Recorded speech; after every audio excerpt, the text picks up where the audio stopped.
तो हमने बताया कि इजी डिपॉजिशन जो होगी ना, आसानी से कौन डिपॉजिट होगा, जब हम नीचे की जानिब उतरेंगे तो आसानियां बढ़ती जाएंगी, लेकिन जब ऊपर की जानिब उठेंगे तो रिएक्टिविटी बढ़ती जाएगी। ये बात याद रखना, नीचे की जानिब उतरते हुए आसानियां बढ़ती जाएंगी और ऊपर की जानिब आते हुए रिएक्टिविटी बढ़ती जाएगी। बात समझ रहे हैं आप मेरी? बात यहां तक सबको समझ में आती है? सर जब ऊपर से नीचे आएंगे तो रिएक्टिविटी डिक्रीज होगी या हाँ, इंक्रीज? रिएक्टिविटी डिक्रीज हो रही है, ईज बढ़ती जाएगी, ईज बढ़ेगी नीचे की जानिब। कल नसीमा के, मंगेतर अली, कल्लू, जैन, फिरोज, सलमान, पब्बू, हैदराबाद से लाए कॉपर, सिल्वर, गोल्ड, प्लेटिनम। यानी कि मैं अगर बात करूं पोटेशियम और हाइड्रोजन की, तो इन दोनों में से कौन ज्यादा इजीली डिपॉजिट हो सकता है? पोटेशियम और हाइड्रोजन में से कौन ज्यादा इजीली डिपॉजिट होगा? Sir hydrogen. That's good. अगर मैं बात करता हूं पोटेशियम और ये आपका टिन, पोटेशियम और टिन, इन दोनों में कौन ज्यादा इजी है? Sir tin. बात समझ रहे? तो अब मुझे बताओ, सोडियम ये रहा, दो चीजें, सोडियम और हाइड्रोजन, सोडियम ये रहा, हाइड्रोजन ये रहा, कौन ज्यादा इजी है, कौन ज्यादा इजी है डिपॉजिट होने के मामले में? हाइड्रोजन। भाई सोडियम और हाइड्रोजन दो पॉजिटिव आयन है, सोडियम ये रहा, हाइड्रोजन ये रहा, दोनों में से कौन ज्यादा इजी है डिपॉजिट होने के मामले में? ये जो मैंने लिखवाया ना, इसको याद रखना, सारी जिंदगी में हमेशा ये काम आएगा तुम्हारे, अगर आप केमिस्ट्री पढ़ रहे हुए आगे जिंदगी में। तो सोडियम और हाइड्रोजन के मामले में कौन ज्यादा इजी है? हाइड्रोजन इजी है, इसलिए पहले जाके कौन डिपॉजिट होगा?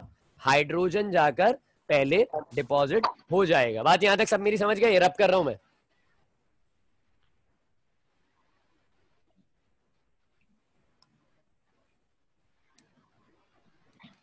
तो अब मुझे बताइए कि हमारे पास इस सेल में इस वक्त जो पॉजिटिव आयंस थे, उन पॉजिटिव आयंस में से कौन जाकर डिपॉजिट होगा, हाइड्रोजन या सोडियम?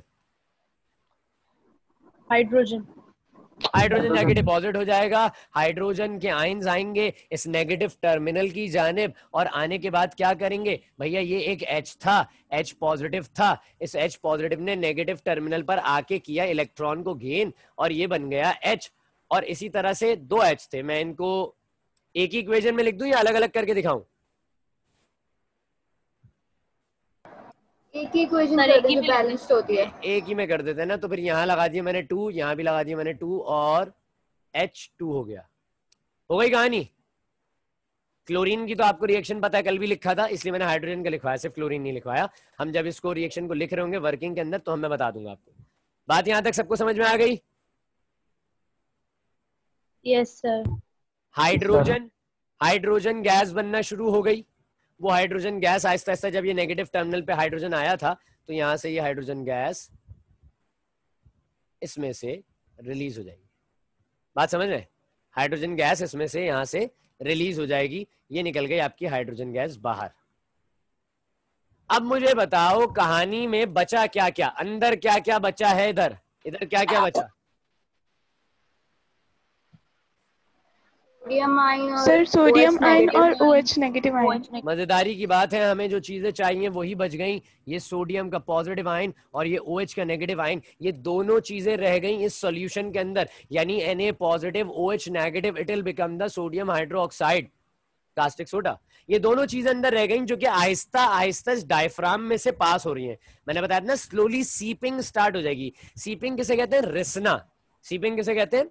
रिसने को कहते हैं। यानी कि आप एक जो है वो अम्मी का दुपट्टा लीजिए, उसको 2 बार तय कीजिए, और तय करने के बाद हाथ में रखिए और उसके ऊपर पानी डाल दीजिए, तो आप देखेंगे नीचे ऊपर उठाएंगे जब आप उसे, तो आप देखेंगे कि नीचे से आहिस्ता आहिस्ता पानी टपकना शुरू हो जाएगा। तो उस आहिस्ता आहिस्ता पानी के रिसने को कहते हैं स्लोली सीपिंग। क्या कहते हैं? स्लोली सीपिंग का नाम दिया जाता है।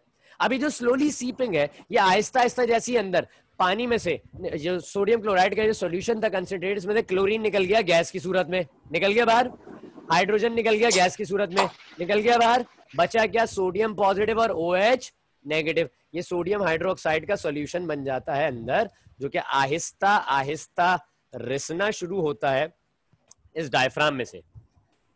हमें पता था ये परफोरेटेड प्लेट थी। क्या थी ये? परफोरेटेड प्लेट, यानी कि एक ऐसी प्लेट जिसमें होल्स हुए हैं, तो आहिस्ता आहिस्ता ये इन होल्स में से बाहर निकलता है, और हम इसे नीचे अपने पास इस पड़े हुए डिश में जमा कर लेते हैं।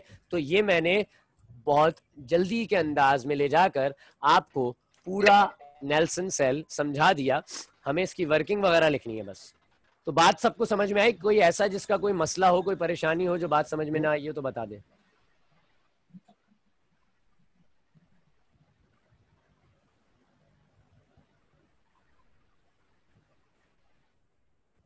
कोई ऐसा जिसको कोई सवाल करना है तो पूछ लो। किसी को नहीं करना कोई सवाल? सर ये Na पॉजिटिव और OH नेगेटिव जो है ये आयन की स्टेट में ही मतलब रिएक्ट करेंगे या न्यूट्रल होकर रिएक्ट करेंगे? आयंस की स्टेट में ही रिएक्ट करेंगे। आयंस की स्टेट में ही रिएक्ट करेंगे। ये बात समझ है? मैं मिसाल ऐसे समझाऊं, अक्सर मुझे एक बड़ी पुरानी याद इस वक्त याद आ गई। आप लोगों में से भी बहुत सारे लोग गए होंगे, पहले लगते थे बाजार, याद है? हफ्ता बाजार, इतवार बाजार, जुम्मा बाजार, बाजार लगते थे। किस किस के घर के पास लगते थे? ये सर लगते थे। अब नहीं लगते। वहां पे ना, अब गेट जो भी मेन गेट होता था, वहां से जब आप एंट्रेंस करते थे तो वहां पे कहते थे कि भाई जेब कतरों से होशियार रहिए, अपने सामान की हिफाजत कीजिए। तो मैं समझाता हूँ गेम ये वाला आइंस का तुम्हें। उससे कहानी ये है कि एक जगह पे लग गई सेल। उसी बाजार में एक खवातीन के सूट मिल रहे थे उस दुकान पे। वो अंकल ने लगा दी सेल। भाई बहुत सस्ता, मतलब एक चीज अगर 500 रुपए की थी फॉर एग्जाम्पल, वो सूट 1000 रुपए का फॉर एग्जाम्पल था, तो वो 500 रुपए में बेच रहे। तो भाई सेल लग गई भरपूर। मतलब पूरी खवातीन जो वहां मौजूद थी, उन्होंने घर का सौदा सुल्क तो खरीदना साइड में करा और वो उस सेल के लिए वहां पहुंच गई। रश लग गया। रश लग गया है जैसे यहां रश लगा था क्लोरीन का इसके गिर्द, जैसे यहां रश लगा था हाइड्रोजन का इसके गिर्द। बात समझ आप मेरी? यहां तक बात समझ आई? रश लग गया इसके गिर्द हाइड्रोजन का, इसके गिर्द क्लोरीन का। अब आ जाओ चोर पर। एक चोर आ गया चोरी करने ना, मतलब उसने बोला कि यार मैं आज लोगों के पर्स में से पैसे निकालूंगा। वो बेचारा रश के पीछे खड़ा हुआ है। क्या वो दुकान वाले तक पहुंच सकता है? पहले ये बताओ, दुकान वाला नजर आएगा? दुकान वाले तक पहुंच पाएगा वो? No sir. तो उसको चोरी कहां से करनी पड़ेगी उसको? वो चोरी कहां से करेगा? पीछे से खड़े होकर करेगा किसी या का पर्स लेके भागेगा? यही ना कि मतलब वो हुजूम के अंदर तो घुस नहीं सकता, या घुस सकता है हुजूम में? खवातीन, मतलब मैं ये वाली एग्जांपल देने का मकसद सिर्फ एक ये था, जो खवातीन है वो इस बात से आशना है कि अगर कहीं सेल लग जाए और वहां रश हो तो वो खवातीन ऐसी माशाल्लाह बॉन्डिंग वाली चेन बना लेती हैं कि उसको तोड़ना जो है वो फिर नामुमकिन सा हो जाता है। तो बेचारा गरीब जो चोर है वो घुस ही नहीं पा रहा अंदर। कि मैं वो ये सोच रहा था कि मैं रश में घुसूंगा और किसी के पैसे वैसे निकाल लूंगा और निकाल के मैं फरार। उस बेचारे गरीब को जगह मिलेगी अंदर घुसने की? सर। तो वो क्या करेगा? वो बाहर खड़ा रहेगा, खड़ा रहेगा, खड़ा रहेगा, खड़ा रहेगा, इंतजार करता रहेगा जब तक कोई नहीं मिला। तो वो बाहर खड़ा रहेगा। लेकिन अचानक से एक अंकल जा रहे थे, उन्होंने अपना वॉलेट अभी जेब में रखा, वो सामने से जा रहे थे, उसको नजर आ गया। उसकी अट्रैक्शन बढ़ी उस तरफ। पहले उसकी अट्रैक्शन कहाँ थी? पहले उस चोर की अट्रैक्शन कहाँ थी? वो चाह रहा था मैं यहाँ चला जाऊं, मैं यहाँ चला जाऊं, मैं यहाँ पहुंच जाऊं।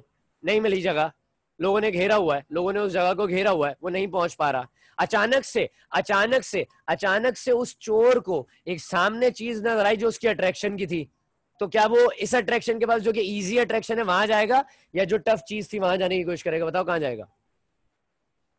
इजी की तरफ। इजी सोडियम के लिए, सोडियम पॉजिटिव आयन के लिए इजी क्या था इस वक्त? OH negative. तो वो फौरन पहुंच जाएगा OH के पास। और जैसे ही OH गरीब के पास पहुंचेगा तो OH नेगेटिव आयन जो है वो क्या बना लेगा? NaOH, यानी कि कास्टिक सोडा जनरेट कर लेगा। सोडियम हाइड्रोक्साइड आपके पास जनरेट कर लेगा ये। तो यहां तक की कहानी हमारे पास थी जो हमने पढ़नी थी। यहां तक सबको समझ में आई बात? कोई मसला?